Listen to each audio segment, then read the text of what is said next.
तो English grammar के अंदर आज की जो क्लास का टॉपिक रहेगा वो है वर्ब।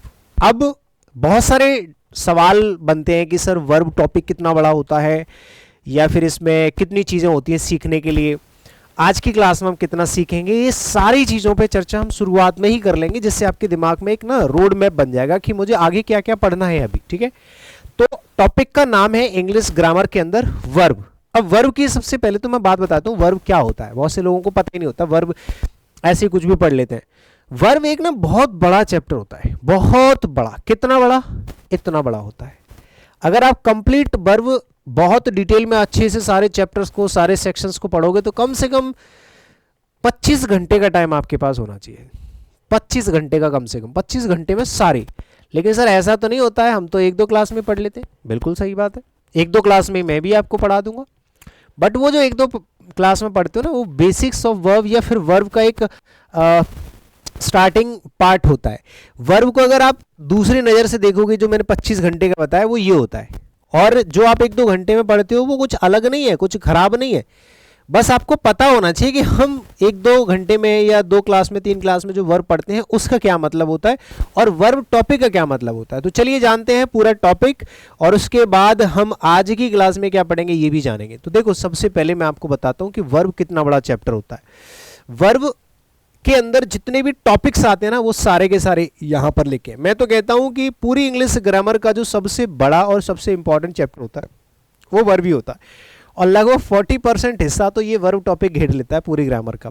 30% मान लो। कैसे? देखिए, वर्ब के हमने दो सेक्शंस बनाए। सबसे पहले पहला बेसिक्स ऑफ वर्ब, यानी कि बेसिक वर्ब के अंदर क्या क्या आता है, फिर आ जाता है एडवांस या मॉडरेट टू एडवांस। ठीक है, दो सेक्शंस में हमने वर्ब टॉपिक्स को डिवाइड कर दिया। ये एक टॉपिक ट्री है। एक टॉपिक को समझने के लिए जो टॉपिक ट्री होता है, जिसके थ्रू मैं आपके पूरे टॉपिक को अच्छे से समझाऊंगा, वो ये है। ठीक है, ये क्या है, यहां पे ऊपर लिख लो टॉपिक ट्री। टॉपिक ट्री क्या होता है? एक ट्री, मतलब एक ट्री बना लेते हैं हम, एक पेड़ जैसा बना लेते हैं किसी भी एक पर्टिकुलर टॉपिक का। उससे ये पता चल जाता है कि इस टॉपिक के अंदर क्या क्या चीज़ें होती हैं जो सेक्शनली डिवाइडेड होती हैं और हमें कितना पढ़ाना। तो जैसे वर्ब के अंदर हम देखेंगे बेसिक्स ऑफ वर्ब या बेसिक वर्ब के अंदर कौन कौन सी चीज़ आती है, फिर एडवांस में कौन कौन सी आती है। बेसिक वर्ब के अंदर दो तरह की वर्ब होती हैं, मतलब बेसिक वर्ब के अंदर एक ही तरह की वर्ब होती है, वो होती है ऑक्सिलरी वर्ब्स। ठीक है, यहाँ पे आप कह सकते हो ऑक्सिलरी वर्ब। आप बेसिक वर्ब के अंदर ये भी लिख सकते हो, बेसिक के आगे लिख सकते हो basic is equal to auxiliary verb, ये भी लिख सकते हो। जो ऑक्सिलरी वर्ब्स होती हैं वो बेसिक वाले पार्ट में आ जाती हैं। लेकिन ऑक्सिलरी वर्ब के भी दो अलग अलग सेक्शंस होते हैं। कौन कौन से? देखिए, पहला तो होता है ऑक्सिलरी वर्ब, फिर या हटा दो, इसको मिटा दो।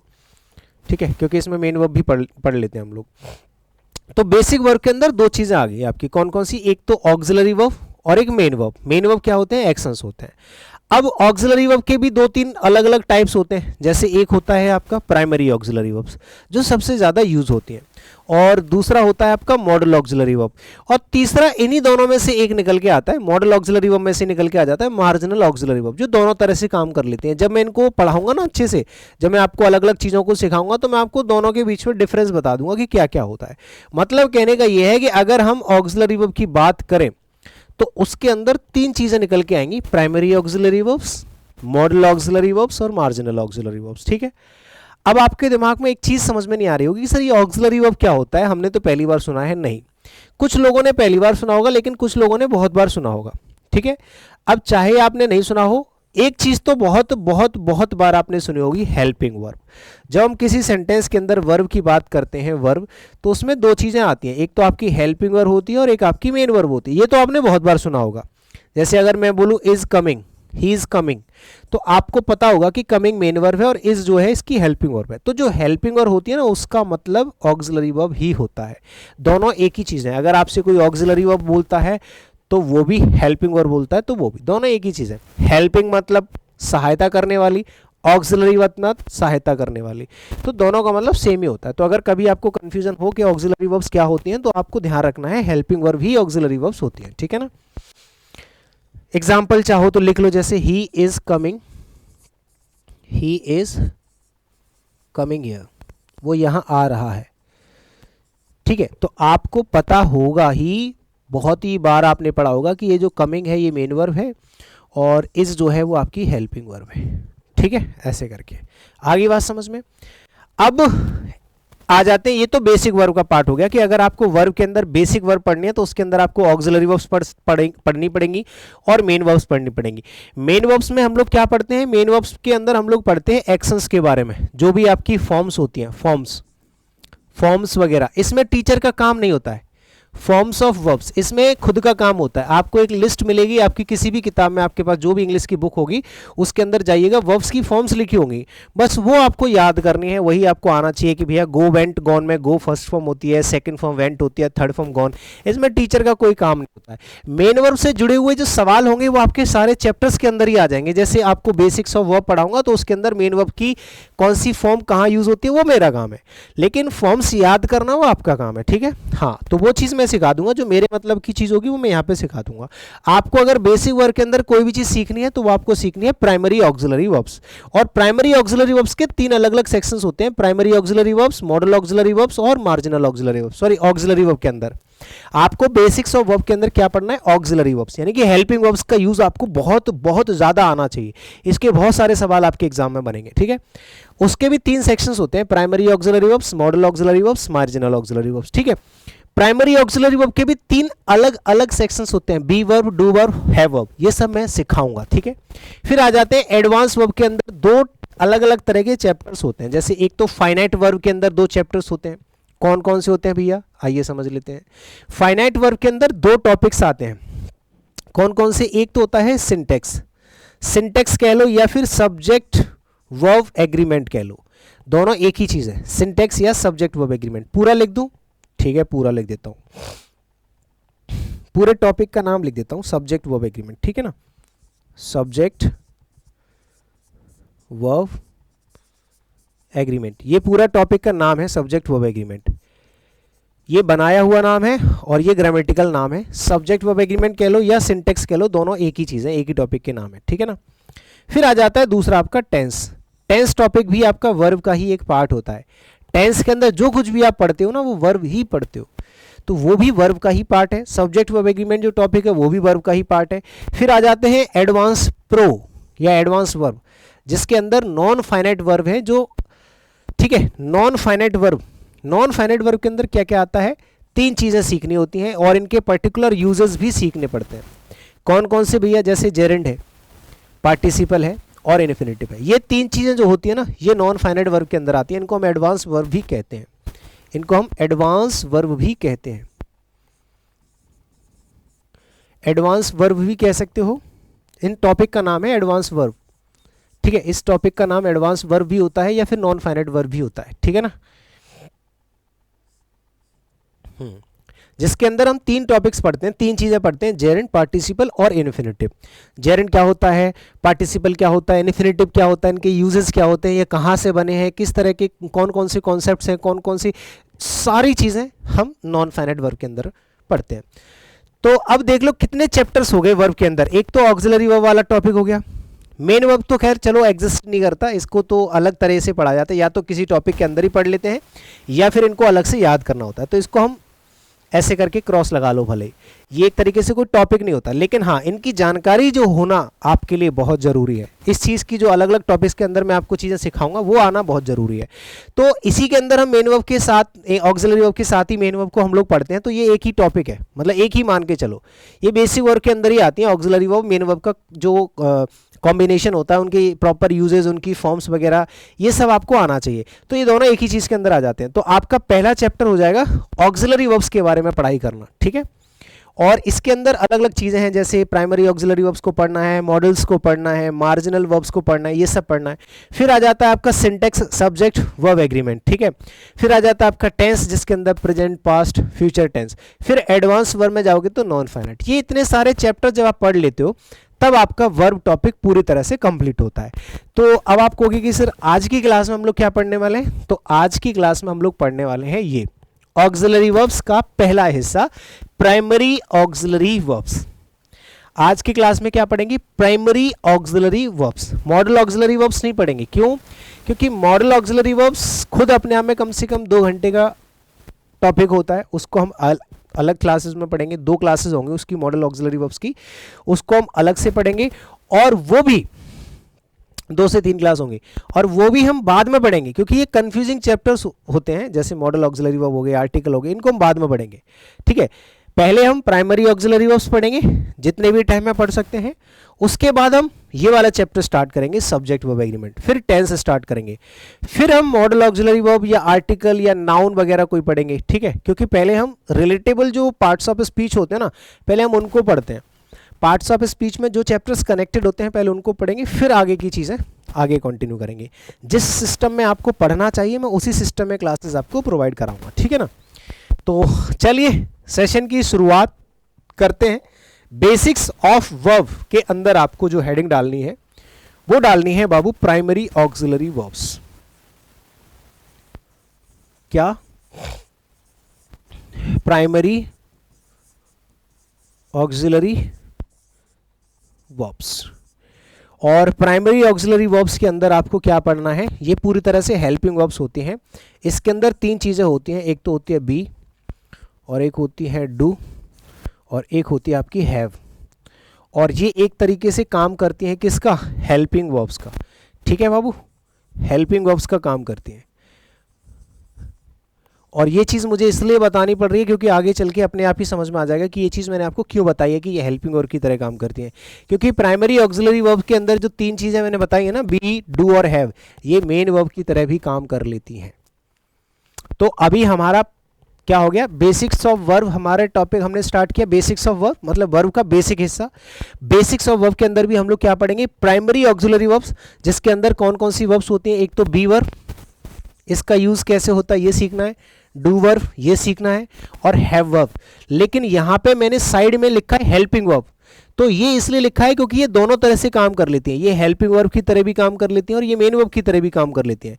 इसीलिए हम पहले हेल्पिंग वर्ब की तरह इनको यूज़ करना सीखेंगे, फिर बाद में इनको मेन वर्ब की तरह भी यूज़ करना सीखेंगे, ठीक है। ये और ये हेल्पिंग वर्ब और मेन वर्ब दोनों तरह से काम कर लेती हैं। Helping verb and main verb दोनों तरह से यूज होती है, दोनों तरह से यूज होती है। तो पहले हम लोग पढ़ेंगे कैसे? हेल्पिंग वर्ब की तरह, फिर इनको बाद में मेन वर्ब की तरह भी पढ़ेंगे, ठीक है। तो अभी तक आपको बस इतना समझ में आया कि अभी जो हम लोग स्टार्ट करने वाले हैं प्राइमरी ऑक्सिलरी वर्ब, जिसके अंदर बी, डू, हैव पढ़ेंगे, वो भी हेल्पिंग वर्ब की तरह। इनको कैसे यूज, कब, कहाँ, कैसे यूज किया जाता है, इनके साथ मेन वर्ब की कौन सी फॉर्म होनी चाहिए, वो सब हम लोग पढ़ने वाले हैं, ठीक है। तो सबसे पहले आप लोगों को ऊपर हेडिंग डालनी है ऑक्सिलरी वर्ब्स कि ऑक्सिलरी वर्ब्स क्या होती है। देखो सबसे पहले ऊपर आपको हेडिंग डालनी है ऑक्सिलरी वर्ब। इसकी डेफिनेशन यहाँ पे बता दे रहा हूँ और उनके एग्जाम्पल्स भी सब कुछ बता देता हूँ, ठीक है। सबसे पहले हम लोग इसकी डेफिनेशन पढ़ लेते हैं कि ऑक्सिलरी वर्ब क्या होती है। जो मैंने शुरुआत में ही आपको बता दिया था कि auxiliary verb is equal to helping verb. तो auxiliary verbs also called helping verb, यानी कि जो ऑक्सिलरी वर्ब्स होती हैं जिनको हम हेल्पिंग वर्ब की तरह भी जानते हैं, इंक्लूड वर्ब्स, उनके अंदर कौन कौन सी वर्ब्स आती हैं, such as be, do and have, ठीक है। They are use in combination with another main verb, जो कि एक मेन वर्ब के कॉम्बिनेशन में यूज की जाती है। यानी कि जब आप इनको हेल्पिंग वर्ब की तरह यूज करोगे तो इनके बाद एक मेन वर्ब आना कंपलसरी है। अगर कोई भी सेंटेंस के अंदर हेल्पिंग वर्ब दे रखी है तो उसके बाद एक मेन वर्ब जरूर होगी, डेफिनेटली होगी, क्योंकि हेल्पिंग वर्ब का काम, उसका नाम ही हेल्पिंग वर्ब है। हेल्पिंग वर्ब आएगी ही तभी जब उसके आगे एक मेन वर्ब लगी होगी। They are used in combination with another main verb to modify its meaning. एक मेन वर्ब के साथ ही हेल्पिंग वर्ब का यूज होता है, वो भी उसके मीनिंग को मॉडिफाई करने के लिए। या फिर आगे लिखा हुआ है auxiliary verbs can be used to indicate, जो ऑक्सिलरी वर्ब्स होती हैं उनका यूज किया जा सकता है, नहीं किया जाता है। किस लिए किया जाता है? अगर आपसे भी कोई पूछे ना कि बताओ भाई सेंटेंस के अंदर जो ऑक्सिलरी वर्ब्स होती हैं यानी कि जो हेल्पिंग वर्ब होती हैं, इनका क्या काम होता है, अगर मैं ही आपसे पूछूं कि बताओ हेल्पिंग वर्ब का क्या काम होता है सेंटेंस के अंदर, तो आप क्या करोगे? मेन वर्ब की हेल्प करती है इसलिए उनका नाम हेल्पिंग वर्ब है? नहीं यार, ये तरीका नहीं होता बताने का। आपको बताना है कि भैया किसी भी सेंटेंस में ऑक्सिलरी वर्ब्स या मेन वर्ब का यूज किया जाता है उस सेंटेंस के टेंस को बताने के लिए, या फिर मूड को बताने के लिए, या फिर वॉइस को बताने के लिए। उसमें भी 90% टेंस बताने के लिए, या 80% टेंस बताने के लिए, 10% मूड बताने के लिए, 10% वॉइस बताने के लिए। यानी कि आप, अगर आपसे पूछूं कि इस सेंटेंस का टेंस कौन सा है, प्रेजेंट, पास्ट या फ्यूचर, तो आप सिर्फ और सिर्फ हेल्पिंग वर्ब देख के ही बता सकते हो। अगर is are am plus I N G है तो present continuous, was were plus I N G है तो पास्ट कॉन्टिन्यूस, और will be shall be plus I N G है तो फ्यूचर कॉन्टिन्यूस। तो प्रेजेंट, पास्ट और फ्यूचर आपने is are am, was were और विल और सेल देख के ही बता पाए। तो ये जो ऑक्सिलरी वर्ब्स होते हैं, इज आर एम भी ऑक्सिलरी वर्ब है, वॉज वर भी, इन्हीं से आप पता कर पाओगे कि ये प्रेजेंट है या पास्ट है। या उसका मूड, मूड का मतलब होता है कि इस सेंटेंस का मूड, मूड तो आप जानते हैं अपना मूड, उसके अंदर किस तरह की भावना है, किस तरह का सेंस है, किस तरह की सिचुएशन है सेंटेंस के अंदर, वो बताने के लिए भी हम लोग ऑक्सिलरी वर्ब्स। या फिर वॉइस, वॉइस मतलब एक्टिव वॉइस या पैसिव वॉइस। अगर इज आर एम के साथ आईएनजी है तो active voice, is are am के साथ V3 है तो passive voice.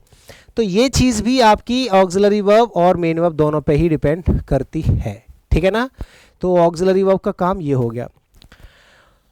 They are used to form negative statements when used with words such as not। ये तो बहुत सिंपल है कि किसी भी ऑक्सिलरी वर्ब के बाद अगर आपने नॉट लगा दिया तो वो आपका नेगेटिव सेंटेंस भी बन जाता है, ठीक है, बहुत सिंपल है। Auxiliary verbs must be conjugated for tense, यहाँ पे नीचे लिखा हुआ है must be conjugated for tense and person. यानी कि जो ऑक्सिलरी वर्ब्स होती हैं ये हमेशा 200% अपने या तो टेंस के अकॉर्डिंग ही यूज होती हैं या चेंज होती हैं, या फिर अपने पर्सन के अकॉर्डिंग। जैसे आई है और ही है, तो जो आई है वो फर्स्ट पर्सन है और ही है वो थर्ड पर्सन है। अब इनके बाद मुझे हेल्पिंग वर्ब लगानी हो इज, आर और एम, तीनों में से, तो भैया इसके साथ मैं एम लगाऊंगा और इसके साथ मैं इज लगाऊंगा। यानी कि यहाँ प्रोनाउन मैटर नहीं कर रहा, प्रोनाउन का पर्सन मैटर कर रहा है। फर्स्ट पर्सन के साथ में तो आई के साथ एम आता है, वी के साथ आर आता है, प्लूरल है, और सेकंड पर्सन यू है तो उसके साथ आर आता है, और ही है तो इज आता है, या फिर टेंस है तो ही के साथ सिर्फ इज आएगा प्रेजेंट में और वॉज आएगा पास्ट में। तो नीचे जो लाइन लिखी है ना, ऑक्सिलरी वर्ब का यूज सिर्फ और सिर्फ अपने प्रोनाउन या अपने सब्जेक्ट के पर्सन और उसके टेंस के अकॉर्डिंग यूज होता है, इस बात का ध्यान रखना। अब मैं यहाँ पे कुछ एग्जाम्पल बना के आपको दिखाता हूँ, ठीक है। जैसे मैंने कहा, एक सेंटेंस लिखा आई एम वेटिंग, तो आपने कहा ये सेंटेंस जो है ना प्रेजेंट कॉन्टिन्यूस में बना हुआ है, क्योंकि आपको ये चीज़ आती है, बेसिक चीज़ है। अब मैं पूछूं कि इसमें जो एम है वो क्या है, ये आपकी ऑक्सिलरी वर्ब है, यानी कि ऑक्सिलरी वर्ब यानी कि हेल्पिंग वर्ब, ठीक है, और वेटिंग आपकी मेन वर्ब है। अब इसमें टेंस जब मैं पढ़ाऊंगा, या अभी थोड़ी देर बाद मैं आपको बेसिक, अभी मैं सिखा दूंगा टेंस का बेसिक पार्ट कि प्रेजेंट में कौन सी वर्ब यूज़ होती हैं, पास्ट में कौन सी यूज़ होती हैं, फ्यूचर में कौन सी होती हैं, सारी अभी बता दूंगा, है ना। अभी तो आपको बस इतना समझना है कि एक सेंटेंस के अंदर कौन सी वर्ब हेल्पिंग वर्ब है, कौन सी मेन वर्ब। तो आई एम वेटिंग में एम ऑक्सिलरी वर्ब है और ये आपकी मेन वर्ब है। Did you enjoy, enjoy main verb की फर्स्ट फॉर्म हो गई और डिड आपकी हेल्पिंग वर्ब हो गई या ऑक्सिलरी वर्ब हो गई, ठीक है। द डोर वॉज, वॉज आपकी हेल्पिंग वर्ब हो गई और लुक्ड आपकी मेन वर्ब की थर्ड फॉर्म हो गई। लेकिन ये आपका पैसिव वॉइस बना हुआ है, ये आपका पैसिव वॉइस है और ये दोनों एक्टिव वॉइस है, ये दोनों एक्टिव वॉइस है। तो इनसे भी पता चलता है, ये चीज़ अभी आगे धीरे धीरे आपको समझ में आएगी, जब मैं आपको वॉइस पढ़ाऊंगा तब समझ में आएगा। अलीसिया हैज़, हैज़ आपकी ऑक्सिलरी वर्ब हो गई यानी कि हेल्पिंग वर्ब हो गई, और स्पोकन जो है आपकी मेन वर्ब की थर्ड फॉर्म हो गई या मेन वर्ब हो गई। और ये नोट लग गया तो इससे सेंटेंस आपका नेगेटिव हो गया। मतलब अगर आपको सेंटेंस नेगेटिव बना रहा है तो हेल्पिंग वर्ब के साथ नोट लगा दो। तो बहुत बेसिक सी चीज़ें हैं जो मैंने आपको यहाँ पे समझाई है, ठीक है। हाँ, तो अभी आपको मैंने बताया कि ऑक्सिलरी वर्ब यानी कि हेल्पिंग वर्ब्स की डेफिनेशन क्या होती है, एग्जाम्पल क्या होती है और काम क्या होता है, ठीक है। इतना समझ में आया सभी को, कोई दिक्कत यहाँ तक, ठीक है, ओके। तो ये आपका ऑक्सिलरी वर्ब हो गया। अब आ जाते हैं इसके आगे मॉडल ऑक्सिलरी वर्ब, क्योंकि प्राइमरी ऑक्सिलरी वर्ब के बारे में आपको पता चल गया। अभी प्राइमरी ऑक्सिलरी वर्ब के बारे में भी बताऊंगा, अभी तो ये ऑक्सिलरी वर्ब मान के चलो। ऑक्सिलरी वर्ब के अंदर प्राइमरी ऑक्सिलरी वर्ब अलग होते हैं, बी, डू, हैव, जैसे इसमें लिखा हुआ है, देखो यहाँ पे लिखा है, नहीं लिखा, यहाँ पे नहीं लिखा, यहाँ पे सिर्फ कॉमनली ऑक्सिलरी वर्ब के बारे में डेफिनेशन बताई है। अब मॉडल ऑक्सिलरी वर्ब का बता के मैं खत्म कर दूंगा मॉडल ऑक्सिलरी वर्ब को यहीं पे एक स्लाइड में। उससे क्या होगा कि आपको मॉडल ऑक्सिलरी वर्ब के बारे में पता चल जाएगा, ठीक है। अब मॉडल ऑक्सिलरी वर्ब जो टॉपिक पढ़ोगे वो अलग से क्लास होगी, सेपरेट। आज की क्लास में प्राइमरी ऑक्सिलरी वर्ब के बारे में बात करेंगे और उसमें भी मैं अच्छे से डिफाइन कर दूंगा कि model auxiliary verb and primary auxiliary verb कब कैसे कहाँ यूज होती है, या फिर मैं अभी बता देता हूँ, है ना। हाँ, तो देखो सबसे पहले ये समझो मैं एक चीज़ बताता हूँ। जैसे मान लेते हैं इसे देखो थोड़ी देर के लिए, इसे देखो। अगर आपसे कोई पूछता है बच्चे कि भाई, मुझे नहीं पता, कोई मुझसे बड़ा भी हो सकता है, बच्चे इन द सेंस कि आप मेरे स्टूडेंट हो, उस हिसाब से बता रहा हूँ कि अगर आपसे कोई पूछता है कि टेंस कितने होते हैं तो आप क्या जवाब देते हो, जल्दी से बताओ सभी लोग, हैं क्या जवाब देते हो कि भैया टेंस हमारे कितने होते हैं, 3 होते हैं, एक तो प्रेजेंट, एक तो पास्ट, ठीक है, और एक तो फ्यूचर, है ना।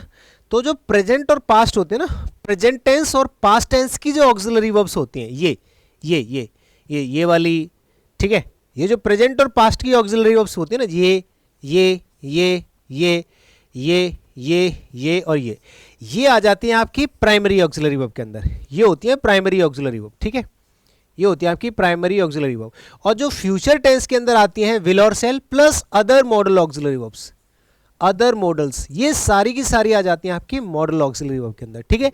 अब इस चीज़ को मैं एक्सप्लेन करूंगा बाद में, बट पहले अभी मैं थोड़ा सा बैक चलूंगा। ये सिर्फ मैंने समझाने के लिए बताया कि प्राइमरी ऑक्सिलरी वर्ब्स और मॉडल ऑक्सिलरी वर्ब्स में क्या अंतर होता है, कि जो मॉडल ऑक्सिलरी वर्ब्स होती है वो फ्यूचर टेंस और अदर टाइप ऑफ सेंटेंसेस के लिए यूज की जाती हैं, और प्राइमरी ऑक्सिलरी वर्ब्स जो होती हैं वो आपकी सिर्फ प्रेजेंट और पास्ट टेंस में यूज होती है, ठीक है।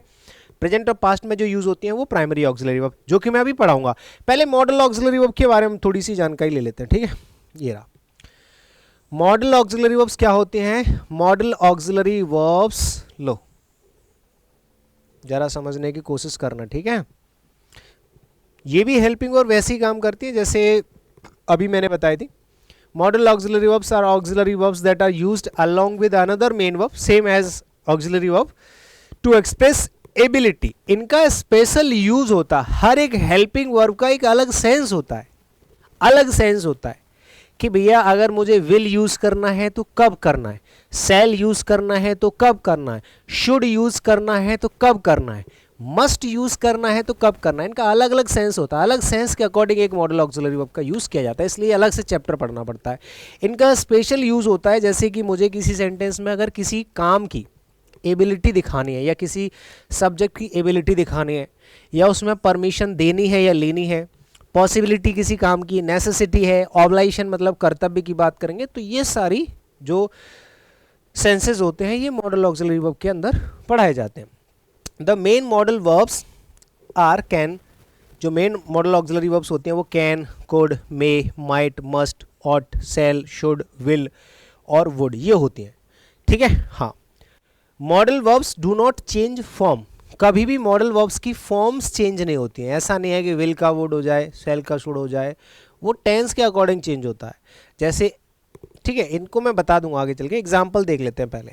जब मैं मॉडल ऑक्सिलरी वर्ब्स पढ़ाऊंगा ना तब मैं इनके यूजेस सिखाऊंगा अलग अलग। फिलहाल अभी आपको बस ये देखना है कि मॉडल ऑक्सिलरी वर्ब्स के एग्जाम्पल्स और उनका यूज़ जनरली कहाँ होता है। जैसे एग्जाम्पल्स लिखे हुए हैं, पहला एक सेंटेंस लिखा है जैसे I can read Arabic and Hebrew. अब अरेबिक और हेब्रू जो वर्ड है ना, ये आपका ऑब्जेक्ट हो गया, ये दोनों नाउन है, ये नाउन है, ठीक है। ये बुक्स के नाम हो सकते हैं या कोई लैंग्वेज हो सकती है। ये रीड जो है वो आपकी मेन वर्ब है और कैन जो है वो आपकी हेल्पिंग वर्ब है। लेकिन हेल्पिंग वर्ब के अंदर भी मॉडल वर्ब है तो हेल्पिंग वर्ब भी, लेकिन ये मॉडल वर्ब है, ठीक है तो ये भी हेल्पिंग वर्ब, लेकिन हेल्पिंग वर्ब में कौन सी हेल्पिंग वर्ब है, मॉडल हेल्पिंग वर्ब, यानी कि मॉडल ऑक्सिलरी वर्ब। और मॉडल वर्ब का एक रूल है जो आपको हमेशा याद रखना चाहिए कि अगर किसी सेंटेंस में कोई भी मॉडल ऑक्सिलरी वर्ब है तो उसके बाद मेन वर्ब की फर्स्ट फॉर्म ही यूज़ करनी है, याद रखना, ये बहुत इंपॉर्टेंट चीज़ है, ठीक है, इंपॉर्टेंट। ऐसे यहाँ पे देखो मार्टिन शुड, शुड क्या है आपकी हेल्पिंग वर्ब। अब हेल्पिंग वर्ब में भी मॉडल वर्ब होनी चाहिए, हेल्पिंग वर्ब में भी मॉडल वर्ब है और ये आपकी वर्ब की फर्स्ट फॉर्म, ये भी आपकी वर्ब की फर्स्ट फॉर्म। तालिया ऑट टू, ऑट टू आपकी मॉडल वर्ब होगी, मॉडल वर्ब होगी, है ना। और परफॉर्म आपकी मेन वर्ब की फर्स्ट फॉर्म होगी, ठीक है। तो इस तरह से मॉडल ऑक्सिलरी वर्ब, इनका यूज़ कहाँ होता है, फ्यूचर टेंस में, वो भी एबिलिटी, परमिशन, पॉसिबिलिटी, ये सब दिखाने के लिए। अब इसमें ज़्यादा कुछ सीखने वाली चीज़ नहीं है, जो सीखने वाली चीज़ है वो पूरा टॉपिक आपको जब मैं पढ़ाऊंगा मॉडल ऑक्सिलरी वर्ब का, उसके अंदर सिखाऊंगा। फिलहाल आज की क्लास का टॉपिक है, उस पर आ जाते हैं। आज की क्लास में हम मेनली ये चीज़ पढ़ रहे हैं, कौन सी चीज़ पढ़ रहे हैं, प्राइमरी ऑक्सिलरी वर्ब्स। अब प्राइमरी ऑक्सिलरी वर्ब के अंदर कौन कौन सी हेल्पिंग वर्ब आती हैं वो नीचे लिखी हुई हैं, ठीक है। कौन कौन सी हैं भैया जी, देख लो। एक तो आपकी बी वर्ब, एक आपकी डू वर्ब और एक आपकी हैव वर्ब। ये तीनों ही आपके पास्ट टेंस या प्रेजेंट टेंस में यूज होती हैं। Only in present tense, only in present and past tense, ये सिर्फ प्रेजेंट और पास्ट टेंस में यूज होती हैं। और modal auxiliary verbs in future tense, ये फ्यूचर टेंस में यूज होती हैं। आगे बात समझ में। तो प्राइमरी ऑक्सिलरी वर्ब के अंदर बी वर्ब जो होती हैं ये सिर्फ हेल्पिंग वर्ब की तरह यूज की जाएंगी। जब इनको मेन वर्ब की तरह यूज करोगे तो वो मैं अलग से सिखा दूंगा, ठीक है। फिलहाल आप समझो, अगर आपसे कोई पूछता है कि बताओ भाई प्राइमरी ऑक्सिलरी वर्ब्स कौन कौन सी होती हैं, तो आपका जवाब क्या रहेगा। आप बोलोगे verb to be, verb to do, verb to have, या फिर नॉर्मल बोल देना, हिंदी भाषा, देसी भाषा मेरी तरह, कि बी, डू और हैव, या be verb, do verb, have verb, ये तीन वर्ब आपकी प्राइमरी ऑक्सिलरी वर्ब्स के अंदर आती है, ठीक है। अब बी वर्ब एक कैटेगरी है, डू वर्ब एक कैटेगरी है, हैव वर्ब एक कैटेगरी है। इनके अंदर अलग अलग वर्ब्स होते हैं। जैसे अगर आपसे कोई पूछे कि बताओ बी वर्ब के अंदर कौन कौन सी हेल्पिंग वर्ब आती हैं, तो आप बताओगे is, am, are, was and were, ये सारी की सारी क्या होती है, बी वर्ब होती है। अगर आपसे कोई पूछता है कि बताओ डू वर्ब के अंदर कौन कौन सी हेल्पिंग वर्ब आती हैं, तो आप कहोगे कि डू, डज और डिड, ये तीनों डू वर्ब के अंदर आती हैं। अगर आपसे कोई पूछता है कि हैव वर्ब के अंदर कौन कौन सी वर्ब्स आती हैं, तो हैज़, हैव और हैड, ये तीनों हेल्पिंग वर्ब आपकी हैव वर्ब के अंदर आती हैं। लेकिन ये सारी अभी हेल्पिंग वर्ब की तरह ही आप पढ़ना, क्योंकि ये मेन वर्ब की तरह भी काम कर लेती हैं। अब मेन वर्ब की तरह मैं अलग से पढ़ाऊंगा, फिलहाल आपको समझना है बी, डू, हैव के अंदर कौन कौन सी वर्ब्स आती हैं, ठीक है। इतना तो आपको समझ में आ गया होगा। अब आ जाते हैं कि चलो is, are, am, was, were में भी आपने टेंस वाइज इनको डिवाइड कर दिया, ऑब्वियसली करना पड़ेगा। टेंस वाइज कैसे, कि अगर प्रेजेंट टेंस है तो इज, आर, एम, और पास्ट टेंस है तो वॉज, वर, और ये कॉन्टिन्यूस के अंदर यूज की जाएंगे, ठीक है, कॉन्टिन्यूस।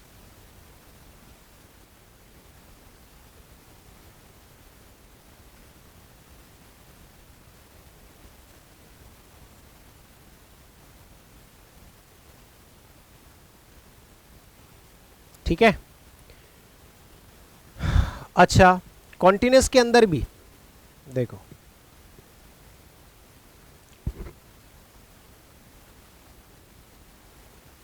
यहां पे लिख लेना, दूसरे कलर में लिख देता हूं, कॉन्टिन्यूस टेंस। अब कॉन्टिन्यूस टेंस जो है ना, या सिर्फ कॉन्टिन्यूस लिख लो। कॉन्टिन्यूस में क्या होता है, वर्ब की आईएनजी फॉर्म जरूर आएगी, यानी कि ये जो मेन वर्ब है ना, मेन वर्ब, ये चीज़ बहुत ज़रूरी है। पहली चीज़ तो अगर आपका पास्ट टेंस है तो वॉज वर लगाना, और प्रेजेंट टेंस है तो इज, आर, एम लगाना। अब इज, आर, एम में भी जो इज है वो आपका सिंगुलर है, ये आपका सिंगुलर है, और आर जो है ये आपका प्लूरल है, ठीक है, प्लूरल है। और जो आपका एम है ये सिर्फ आई के साथ आएगा, सिर्फ आई के साथ, ठीक है। हाँ हाँ, is, are, am, was, were में फ़र्क पता चल गया, is, are, am present tense में और वॉज, वर आपका पास्ट टेंस में, और आईएनजी तो दोनों में ही आएगा, क्योंकि कॉन्टिन्यूस टेंस में ही यूज़ किया जाता है। मेन वर्ब की फर्स्ट फॉर्म में आईएनजी आपको लगाना ही लगाना है, ठीक है। अब इसमें सीखने वाली चीज़ क्या है, या आपके एग्जाम में क्वेश्चन कैसे बनते हैं, वो क्या करेगा, सब्जेक्ट के हिसाब से यहाँ पे एक ऑक्सिलरी वर्ब यूज़ करेगा, या तो इसमें गलती करेगा कि ही के साथ वो एम लगा देगा। इतना आपको पता होना चाहिए कि भाई ही के साथ एम नहीं आ सकता, ही के साथ इज आएगा, यू के साथ आर आएगा, आई के साथ एम आएगा। लेकिन उसके साथ में भी मेन वर्ब की कौन सी फॉर्म आएगी, मेन वर्ब की आईएनजी फॉर्म आएगी। ना तो इनके साथ आप सेकंड फॉर्म लगा सकते, ना आप इनके साथ सिर्फ फर्स्ट फॉर्म लगा सकते, ना आप थर्ड फॉर्म लगा सकते, ना कुछ और लगा सकते, ठीक है। इसके सवाल पूछे जाते हैं, अगर छोटे लेवल का कोई एग्जाम में क्वेश्चन पूछा जा रहा है तो ऐसा पूछा जाएगा, ठीक है। चाहो तो लिखा रहने दो, ये चीज़ बढ़िया है। ऐसे इनके साथ करना है आपको। यहाँ पे ना तो सेकंड फॉर्म आ सकती, ना थर्ड फॉर्म आ सकती, ना फर्स्ट फॉर्म आ सकती। क्या आना चाहिए भाई, क्या आना चाहिए, सिर्फ वर्ब की आईएनजी फॉर्म। इसके सवाल बनते हैं। फिर आ जाते हैं डू, डज और डिड में भी डू और डज जो होते हैं ना, डू और डज ये प्रेजेंट टेंस में आएंगे, और डिड जो आएगा वो आपका पास्ट टेंस में आएगा। ठीक है, देख लो, पास्ट टेंस है तो डिड आएगा, और प्रेजेंट टेंस है तो आपका डू और डज आएगा। डू और डज में से डू जो आएगा वो प्लूरल में आएगा, ये प्लूरल होता है, प्लूरल तो जानते हो बहुवचन, और डज जो होता है वो सिंगुलर होता है। और दोनों के साथ में जो मेन वर्ब होगी वो सिर्फ फर्स्ट फॉर्म, दोनों के साथ मेन वर्ब की फर्स्ट फॉर्म ही आपको यूज़ करनी है, और यहाँ पर भी मेन वर्ब की फर्स्ट फॉर्म यूज़ करनी है, सिर्फ मेन वर्ब की फर्स्ट फॉर्म।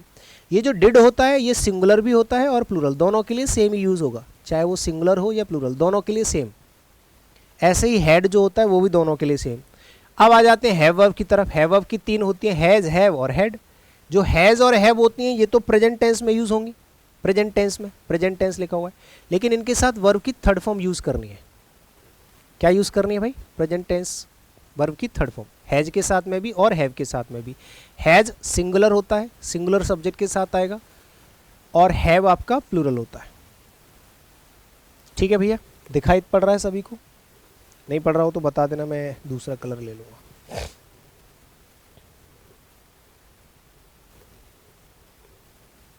ठीक है, ये आपका सिंगुलर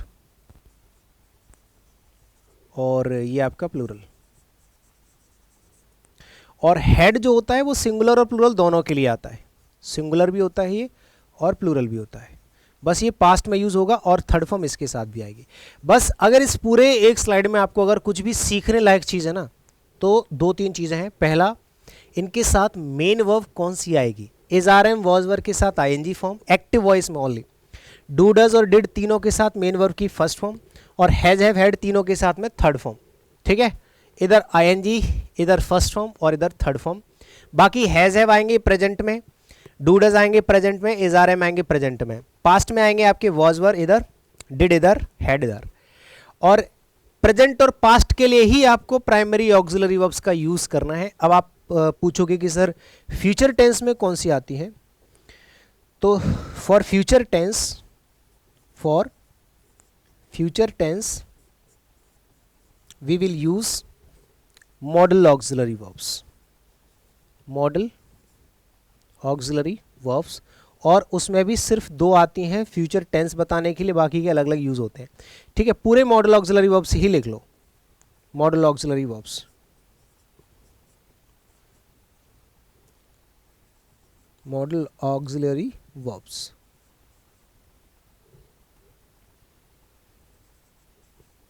ठीक है, बस। तो अगर कभी भी मॉडल वर्ब फ्यूचर टेंस की बात आए तो मॉडल ऑक्सिलरी वर्ब्स, और प्रेजेंट पास्ट में प्राइमरी ऑक्सिलरी वर्ब्स। इसमें क्या सीखना है, और अगर अच्छे से डिटेल में समझना है तो वही चीज़ मैंने यहाँ पे और अच्छे से टेंस वाइज भी लिख रखी है, एक बार इस पर भी नज़र डाल लो और अच्छे से क्लियर हो जाएगा कि अगर आपको कोई टेंस, कोई सेंटेंस बनाना है। ठीक है, ये चीज़ मैं दोबारा से अभी टेंस टॉपिक पढ़ाऊंगा तो वहाँ पे भी यही चीज़ देखने को मिलेगी। अगर आपसे कोई पूछता है कि एक सेंटेंस बना के दिखाओ प्रेजेंट इंडेफिनिट में, क्योंकि प्रेजेंट टेंस के भी अलग अलग आपके वो होते हैं, indefinite, continuous, perfect, perfect continuous, ये आपके टाइप्स होते हैं। सेंटेंस के जो टाइप्स होते हैं ना, हर सेंटेंस के जो टेंस होता है उसके भी चार चार टाइप्स होते हैं, जैसे indefinite, continuous, perfect, perfect continuous. ठीक है, तो अगर प्रेजेंट इंडेफिनिट में बनाना है तो दो तरह से सेंटेंस बना सकते हो, या तो हेल्पिंग वर्ब लगा के या बिना हेल्पिंग वर्ब के। बिना हेल्पिंग वर्ब के इंडेफिनिट में ही बन सकता है सिर्फ, या तो प्रेजेंट इंडेफिनिट या तो पास्ट इंडेफिनिट, जिसको बिना हेल्पिंग वर्ब के आप बना सकते हैं। तो कैसे बनाओगे, देखो, अगर सेंटेंस आपका अफर्मेटिव है सिर्फ, ठीक है, अफर्मेटिव, ओनली अफर्मेटिव सेंटेंस अगर आपका है, ओनली अफर्मेटिव सेंटेंस अगर आपका है, तो आप वर्ब की फर्स्ट फॉर्म से बना सकते हो या फर्स्ट फॉर्म के साथ एस या एस लगा के बना सकते हो। इसमें ये वाली प्लूरल होती है, वर्ब की फर्स्ट फॉर्म प्लूरल होती है, और वर्ब की फर्स्ट फॉर्म में एस या एस लगाते हो वो सिंगुलर हो जाती है। ठीक है, आगे बात समझ में। और अगर आपका सेंटेंस नेगेटिव है, नेगेटिव या फिर इंटेरोगेटिव है, तो आप क्या बनाओगे भैया, आपको फिर वर्ब की फर्स्ट फॉर्म नहीं लगानी है, आपको डू डज हेल्पिंग वर्ब लगानी है, ये दोनों आपकी हेल्पिंग वर्ब हो गई, ये आपकी हेल्पिंग वर्ब हो गई यानी कि ऑक्सिलरी वर्ब, और ये आपकी मेन वर्ब हो गई, मेन वर्ब की फर्स्ट फॉर्म। ठीक है, इसमें भी डू प्लूरल होता है, डज सिंगुलर होता है। ये चीज़ आपको प्रेजेंट इंडेफिनिट में बनानी है। ठीक है, एग्जाम्पल दूंगा अभी और अच्छे से समझ में आ जाएंगे। ऐसे ही आपको पास्ट में करना है। अगर पास्ट का सेंटेंस आपका अफर्मेटिव है तो सेकंड फॉर्म से बना दो, सिर्फ अफर्मेटिव सेंटेंस है। अगर आपका सेंटेंस अफर्मेटिव है, ठीक है, अगर आपका सेंटेंस अफर्मेटिव है तो आपको बनाना है सेकंड फॉर्म लगा के। और अगर आपकी सेंटेंस जो भी आपका है अगर वो आपका नेगेटिव है या फिर इंटेरोगेटिव है,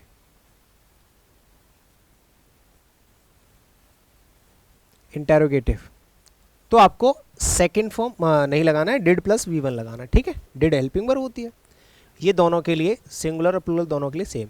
और अगर फ्यूचर इंडेफिनिट में बनाना है तो सिंपल है, विल और सेल में से कुछ भी लगाओ। विल आता है, सेल आता है आई और वी के साथ, बाकी सबके साथ विल आता है वर्ब की फर्स्ट फॉर्म। ठीक है, अब आ जाओ इधर, ये लो is are am plus I N G present continuous में बनाओगे। इज सिंगुलर होता है, सबको पता होना चाहिए। इज कैसा होता है भैया, सिंगुलर, ये आपका सिंगुलर होता है, ये आपका प्लूरल होता है, और ये सिर्फ आई के साथ आता है, ओनली आई के लिए। ठीक है, ऐसे ही यहाँ पे देखोगे वॉज और plus I N G continuous में, तो उसमें भी वॉज जो होता है वो आपका सिंगुलर होता है, और वर जो होता है वो आपका प्लूरल होता है। ठीक है, और वर्ब की आईएनजी फॉर्म तो ये आपको पता है, मेन वर्ब की आईएनजी फॉर्म होती है। आगे बात समझ में। ऐसे इधर देख लो भाई, विल और सेल, विल और सेल में आप देखोगे विल सेल, जो सेल है वो आपका यूज होगा किस में, आई और वी के साथ। ठीक है, और ये सब के साथ अदर्स। ठीक है, बाकी ये be plus I N G आपको लगाना ही पड़ेगा। कभी भी अगर आप फ्यूचर में कॉन्टिन्यूस टेंस बनाते हो तो विल और सेल के साथ be plus I N G लगाना पड़ेगा आपको। ठीक है, फिर आ जाता है आपका हैज़ और हैव प्लस V3, ये प्रेजेंट परफेक्ट में यूज होता है। वर्ब की थर्ड फॉर्म तो परफेक्ट में आएगी, हैड प्लस V3 आपका पास्ट परफेक्ट में होता है। Will have shall have plus V3, will have plus shall have plus V3। ठीक है, ये दोनों में आएगा। बाकी has been, have been plus verb की ING form plus since for plus time, ये आपका आता है किसमें, future perfect present perfect continuous में। और had plus been plus verb की ING form plus since for plus time, ये आपका पास्ट परफेक्ट कॉन्टिन्यूअस में आएगा। और पूरा स्ट्रक्चर है, इसमें पढ़ाने वाला बहुत ज़्यादा टाइम टेकिंग कुछ है ही नहीं, ये सब आपका काम है। आप इस चार्ट को एक बार, मैं साइड हो जाता हूँ, आप इसको देख लो एक बार। ऐसे ही आपको पूरे चार्ट को एक बार मेमोराइज करना है और इसके एग्जाम्पल्स सेट करने, एग्जाम्पल्स बनाने हैं। खुद से सेंटेंसेस क्रिएट करोगे, आपको अपने आप, मैं सेंटेंसेस बना के दिखाऊंगा आपको। ठीक है, अभी क्या है, मैं सेंटेंसेस आपको बना के दिखाऊंगा, पहले एक नज़र मार लेना इस पर सभी लोग। यही स्ट्रक्चर आपको हमेशा फॉलो करना है। ठीक है, अब मैं इसके ना बहुत सारे एग्जाम्पल्स आपको दूंगा, उसमें से मैं आपसे सवाल भी पूछूंगा कि कौन सा एग्जाम्पल कहाँ कब कैसे काम करेगा, सारे बहुत सारे एग्जाम्पल्स। पहले तो बेसिक एग्जाम्पल्स। ठीक है, बेसिक एग्जाम्पल्स में यह है कि आपको पहचानना हो अगर कि कौन सा वर्ड आपका हेल्पिंग वर्ब की तरह काम कर रहा है, कौन सा मेन वर्ब की, तो अगर आप कैसे पहचानोगे बताओ। जैसे मैंने कहा ही डू और डज नॉट वर्क हार्ड, इस पूरे सेंटेंस में सबसे पहले तो ये देखो कि वर्ब कहाँ पे, ये आपकी हेल्पिंग वर्ब हो गई, ये आपका सब्जेक्ट हो गया, ये आपकी मेन वर्ब हो गई। ठीक है, और ये आपका नॉट आ गया जिससे सेंटेंस आपका नेगेटिव बन जाता है। ठीक है भाई, अब आती है बात कि यहाँ पे ही के साथ में आना क्या चाहिए। डू तो प्लूरल होता है और डज सिंगुलर होता है। ठीक है, ही कैसा होता है भैया, ही सिंगुलर होता है। जब सब्जेक्ट आपका ही सिंगुलर है तो आपको वर्ब कैसी लगानी चाहिए, इसके साथ सिंगुलर लगानी चाहिए। तो यहाँ पे एक चीज़ हट गई, क्या हट जाएगा बताओ, डू हट जाएगा, डू तो आएगा नहीं, डज आएगा। ठीक है, दूसरी चीज़ डू डज के साथ जो मेन वर्ब होती है उसकी कौन सी फॉर्म आनी चाहिए, फर्स्ट फॉर्म। ठीक है, तो वर्क वर्ब की फर्स्ट फॉर्म है ही है, तो एकदम सही है। ऐसे ही एक सेंटेंस नीचे लिखा हुआ है, यू के साथ में वॉज आएगा या वर आएगा। भैया ये प्लूरल होता है और ये सिंगुलर होता है। वॉज सिंगुलर होती है वर्ब और वर्ब प्लूरल होती है, और यू कैसा होता है भैया, नंबर में प्लूरल होता है। अब इतना अगर आपको नहीं आता है कि यू सिंगुलर है या प्लूरल, ही सिंगुलर है या प्लूरल, दे सिंगुलर है या प्लूरल, तो फिर आप बहुत ज़्यादा वीक हो इंग्लिश में, बहुत ज़्यादा। ठीक है, तो यहाँ पे भी वॉज नहीं आएगा, वर आ जाएगा। बाकी वॉज वर्ब के साथ में आईएनजी आता है, मेन वर्ब की आईएनजी फॉर्म, तो ये आपकी मेन वर्ब की आईएनजी फॉर्म हो गई। आई आपका सब्जेक्ट है, आई के साथ में डिड आप लगा सकते हो क्योंकि डिड दोनों के लिए सेम रहता है, तो डिड आपकी हेल्पिंग वर्ब हो गई यानी कि ऑक्सिलरी वर्ब हो गई। और कंप्लीट होना चाहिए या कंप्लीटेड, ये सवाल बहुत बार पूछा गया है, इस चीज़ का ध्यान रखना। डू, डज और डिड के साथ में वो क्या करेगा, सेकंड फॉर्म लगा के देगा। वो एग्जांपल ऐसे करके आपसे पूछेगा, ही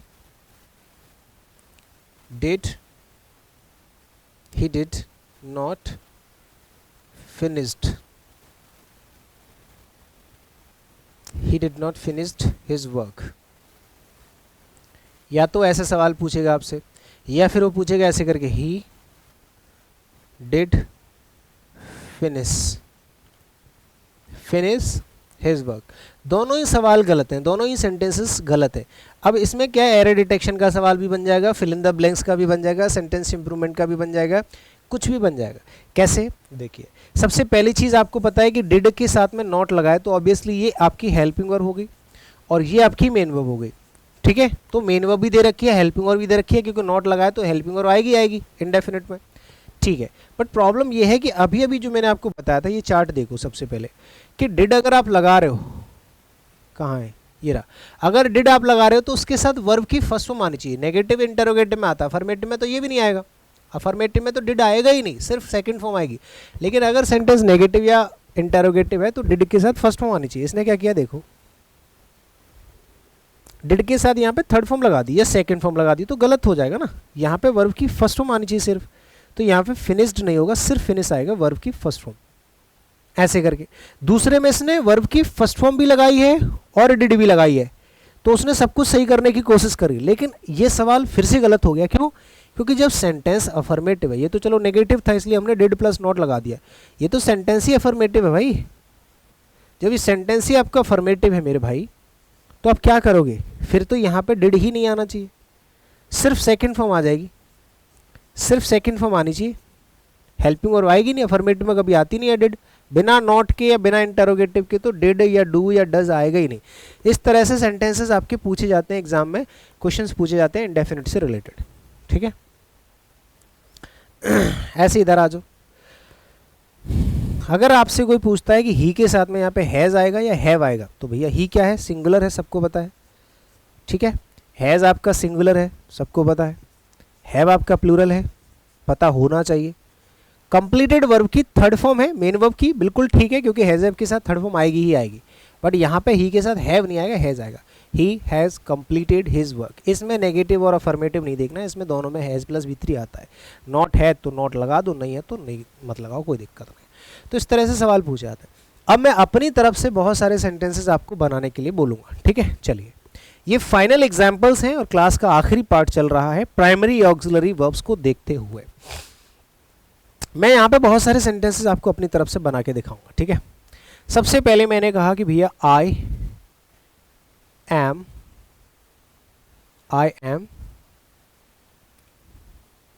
ईटिंग, या पहले तो हम सारे सेंटेंसेस को बना लेते हैं। मैं आपसे ना एक सेंटेंस लिख रहा हूं, एक सेंटेंस। ठीक है, I am teaching the class, या I am teaching the students, या I am teaching my students. ठीक है, एक सेंटेंस बना दिया। मैंने कहा इस सेंटेंस के बहुत सारे सेंटेंसेस बनाओ, और ऐसे एग्जाम्स में आपके एग्जाम में इस तरह के सवाल पूछे जाते हैं। ठीक है, हाँ, इस तरह के सवाल जरूर पूछे जाते हैं कि इस सेंटेंस का प्रेजेंट इंडेफिनिट बनाइए, इस सेंटेंस का पास्ट परफेक्ट बनाइए, इस सेंटेंस का नेगेटिव बनाइए।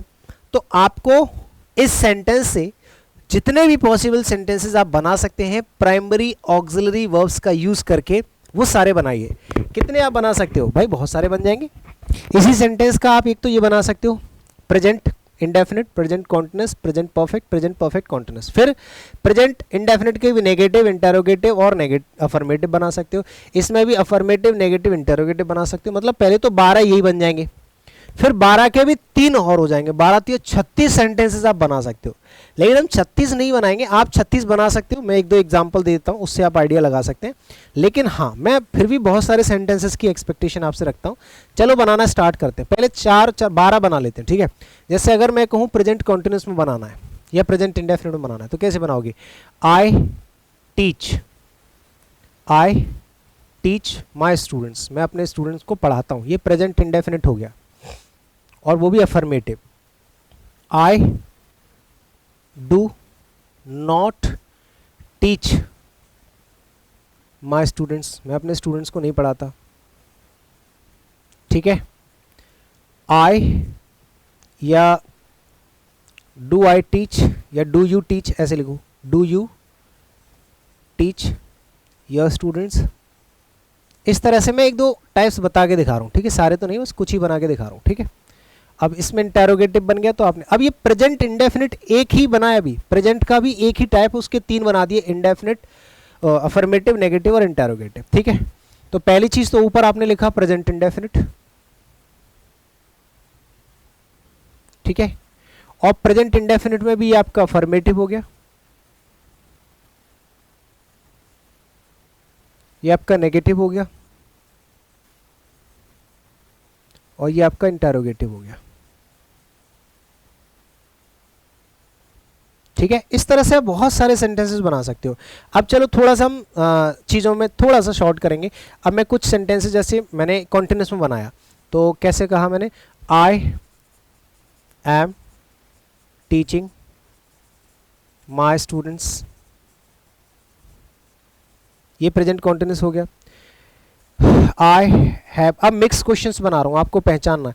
I have taught my students, ऐसे बना तो आप बहुत सारे सकते हो, बहुत सारे बना सकते हो, 12 या 36 बना सकते हो, एक ही सेंटेंस से 36 सेंटेंसेस बना सकते हो, ठीक है। हाँ, I have taught my students,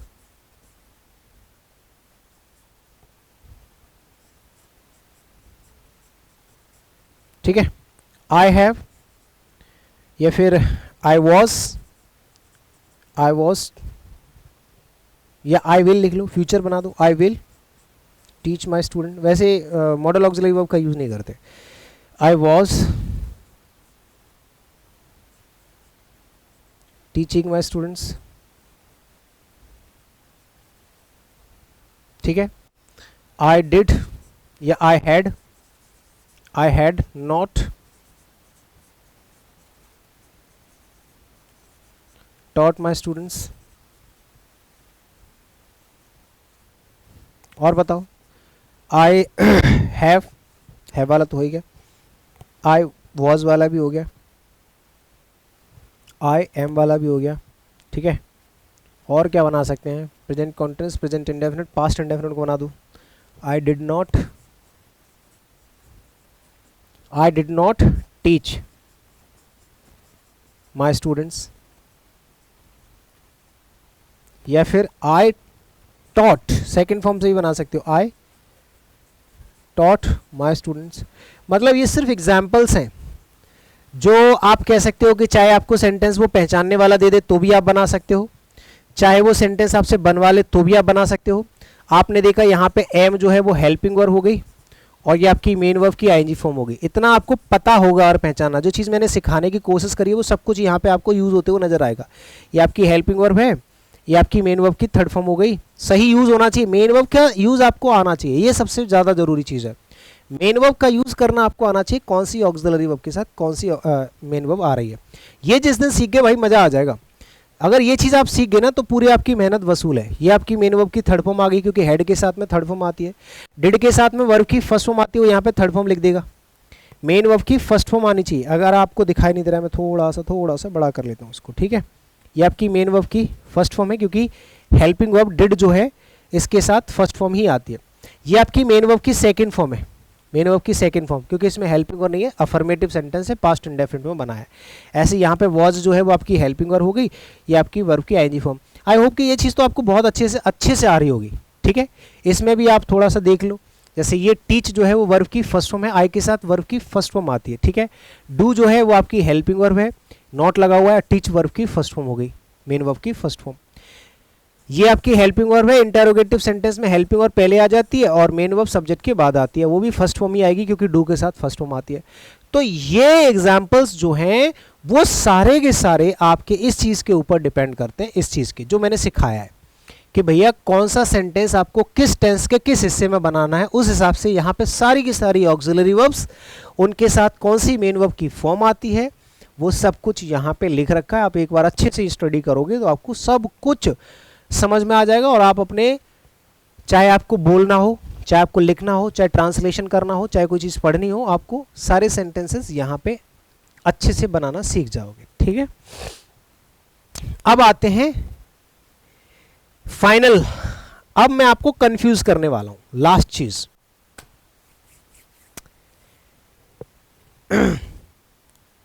time देख लूं कितना हो गया क्लास का। ठीक है, अभी इसमें कुछ चीजें बाकी हैं सीखने के लिए, जो चीज मैंने आपको शुरुआत में बता रखी थी यहां पे,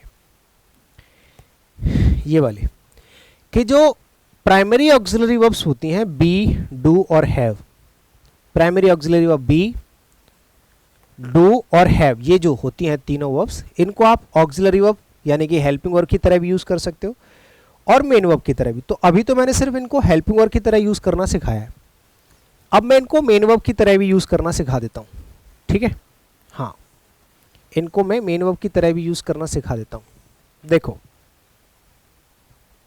थोड़ा सा आपको दिमाग लगाना पड़ेगा, ठीक है ना।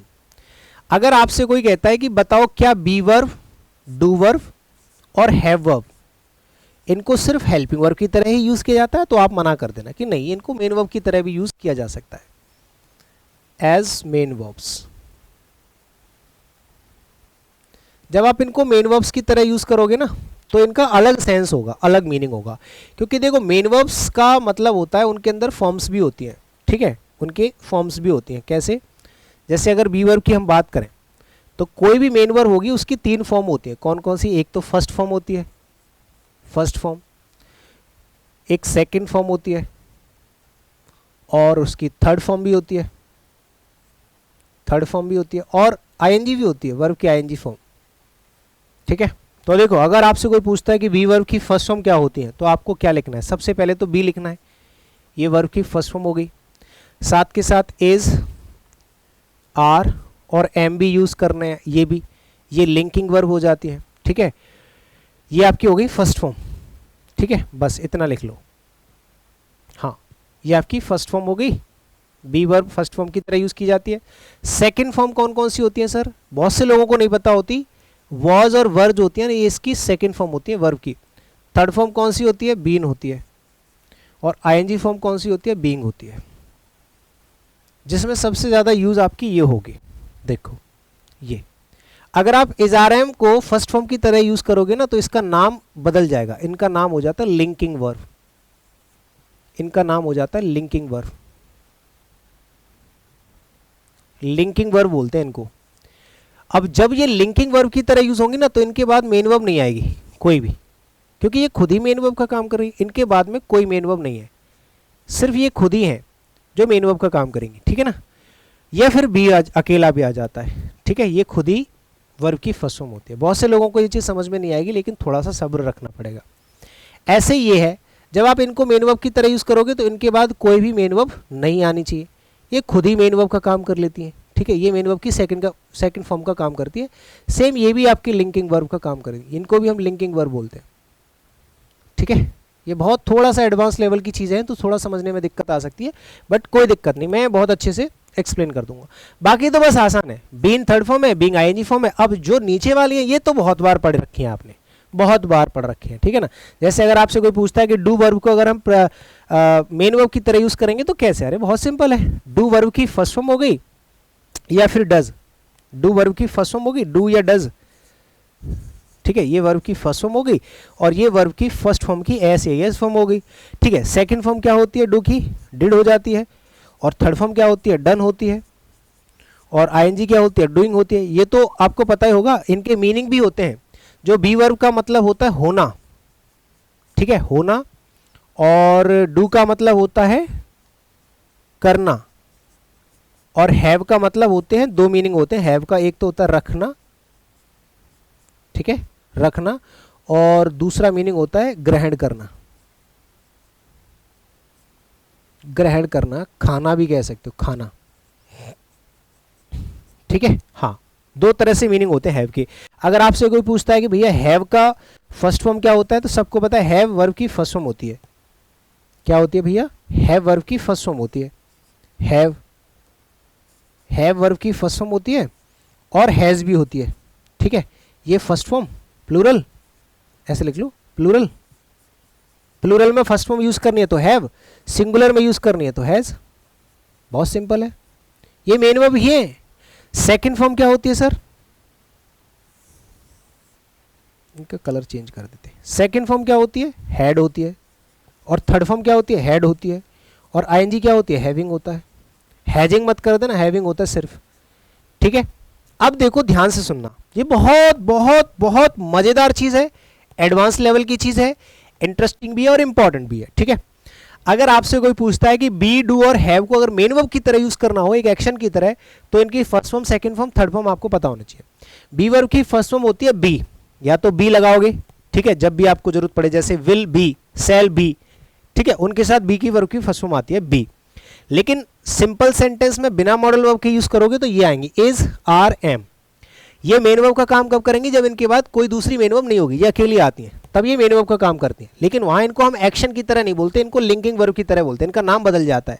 जब बी वर्ब को आप फर्स्ट फॉर्म में इज, आर, एम को अगर मेन वर्ब की तरह यूज करोगे तो इनका नाम हो जाएगा लिंकिंग वर्ब। जैसे किसी ने बोला, अभी मैं एग्जाम्पल दूंगा, जैसे किसी ने बोला ही इज स्मार्ट, तो आप कहोगे यहाँ पे सर इज क्या है? बहुत से लोगों को नहीं पता होता है, वो कहेंगे इज जो है वो हेल्पिंग वर्ब है।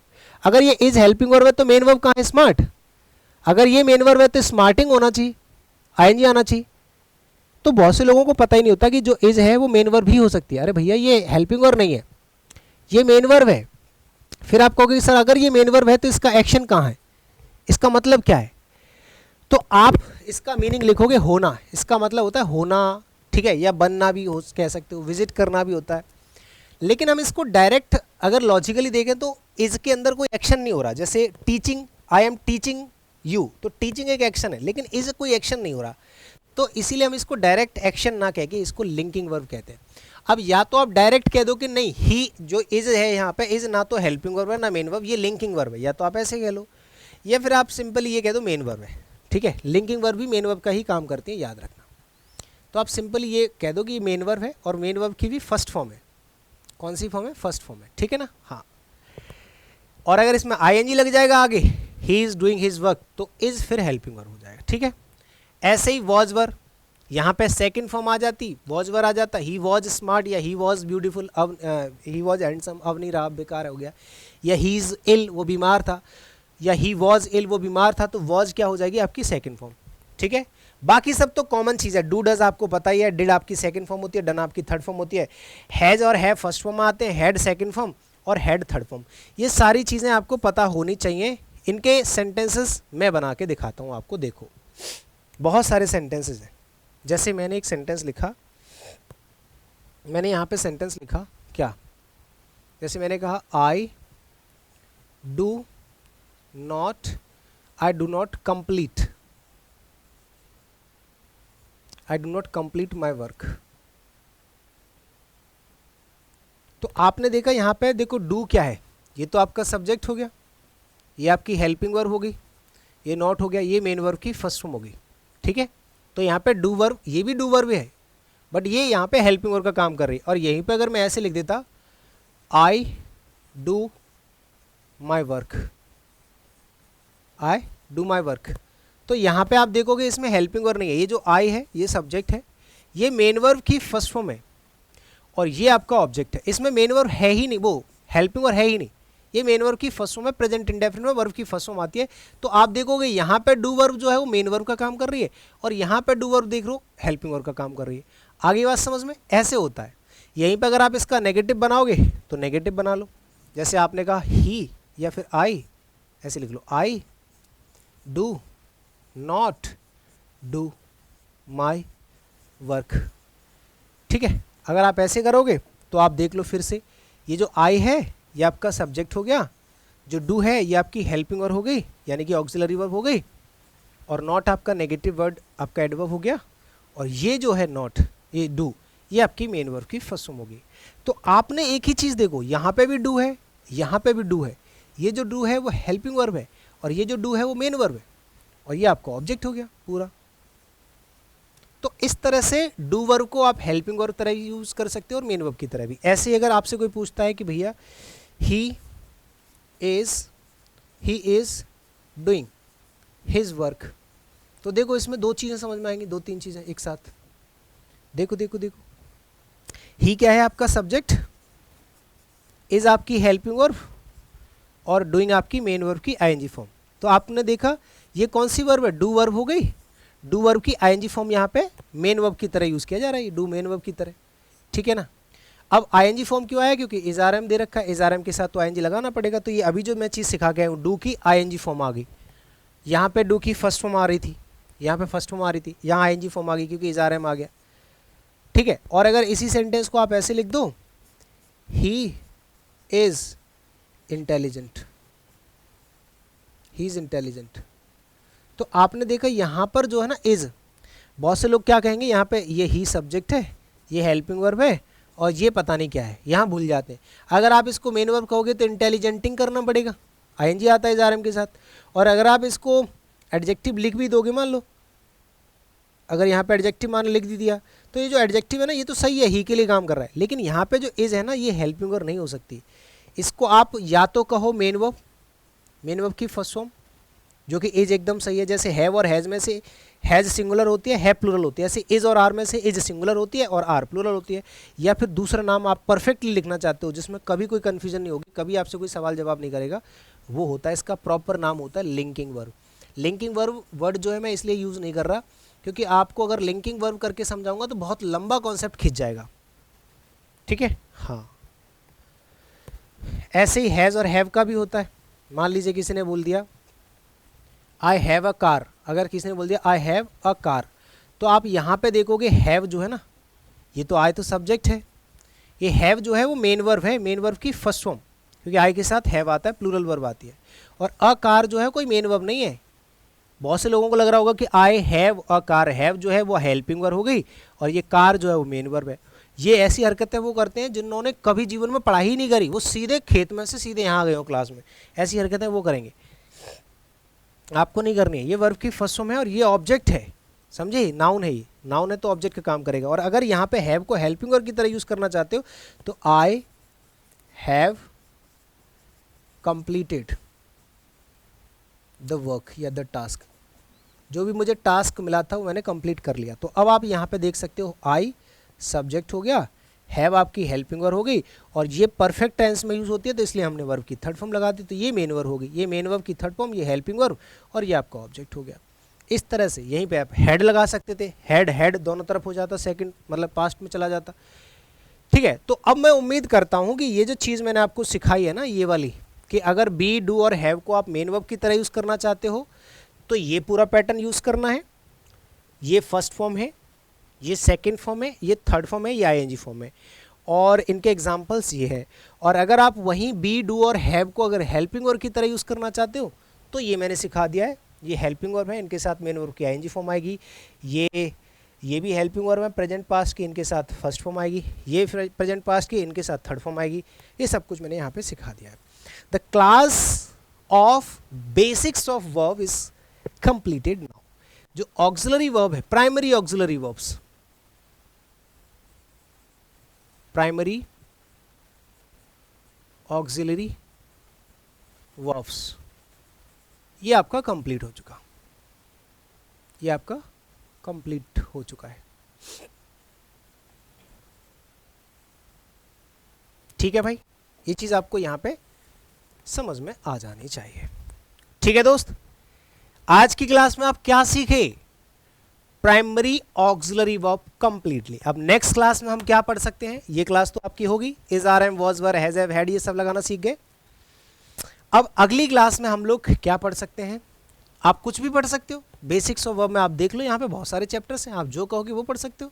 इसमें पढ़ने के लिए बहुत कुछ बाकी है, अभी तो हमने सिर्फ ये पढ़ा है, उसमें भी एक ही हिस्सा पढ़ा है बी डू है। अभी तो हमारा मॉडल वर्ब बाकी है, तो हम मॉडल वर्ब भी पढ़ सकते हैं, मैं सजेस्ट करूँगा कि पहले इसके बाद सीधे मॉडल वर्ब ना पढ़ के हम पढ़ें ये चीज़।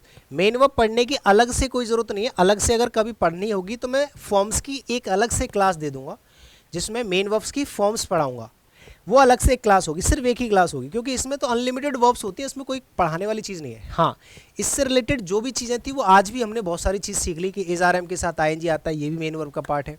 डू डज डिड के साथ फर्स्ट फॉर्म आती है, ये भी मेन वर्ब का पार्ट है। हैज हैव के साथ थर्ड फॉर्म आता है तो ये भी मेन वर्ब का पार्ट है। ये छोटी छोटी चीज़ें आपको हर सेंटेंस के अंदर, हर टॉपिक के अंदर देखने को मिलेंगी। तो मेन वर्ब को अलग से हम नहीं पढ़ेंगे, वो इन्हीं किसी न किसी टॉपिक के अंदर आप सीखते चलोगे, और अलग से अगर कभी क्लास देनी भी होगी तो फॉर्म्स वाली क्लास मैं अलग से आपको प्रोवाइड करा दूंगा, ठीक है। बाकी नेक्स्ट चैप्टर आपका स्टार्ट होगा सब्जेक्ट वर्ब एग्रीमेंट, ठीक है। और जो भी है आप कोई सा भी टॉपिक पढ़ सकते हैं। फिर एक छोटी सी क्लास में आपको बेसिक्स ऑफ ग्रामर की शायद अलग से प्रोवाइड कराऊं, जिसमें मैं सेंटेंसेस, फ्रेजेस, क्लॉजेस के बारे में थोड़ा सा मुझे बताना है, वो भी बता दूंगा। देखता हूँ किसी क्लास में सेट कर दूंगा उस चीज़ को, ठीक है।